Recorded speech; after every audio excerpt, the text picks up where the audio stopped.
ఇదో మంచం, నేను మంచం కింద ఉన్నాను. గైస్, చిన్న అడ్వైస్, మీ పేరెంట్స్ ఇంట్లో లేనప్పుడు మ్యూజికల్ డీజేతో పార్టీలు చేసుకోండి. అందరికి నమస్కారం. ఇప్పుడే చూశాను, చాలా ఇంట్రెస్టింగ్గా ఉంది. సత్య ఆర్ట్స్ ఎంటర్టైన్మెంట్లో శ్రీహర్ష డైరెక్టరు, సత్య ప్రొడ్యూసరు.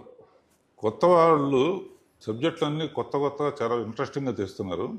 ఈ టైటిల్ని బట్టి 14 days గర్ల్ ఫ్రెండ్ ఇంట్లో ఉన్నాడంటే వై కట్టప్ప కిడ్ బాహుబలి అనే క్వశ్చన్ లాగా 14 రోజులు ఎందుకున్నాడు, ఏం చేశాడు అనే ఇంట్రెస్ట్ కోసం తప్పకుండా ఈ సినిమా చూస్తారు. ఇలాంటి కొత్త ఐడియాలతో వచ్చే యంగ్స్టర్స్ని తప్పకుండా ఆడియన్స్ కూడా ఎంకరేజ్ చేస్తారు. All the best Babu. All the best. ఇంతకీ 14 రోజులు ఆ అమ్మాయి అబ్బాయిని ఇంట్లో పెట్టి తాళం ఎందుకు వేసింది?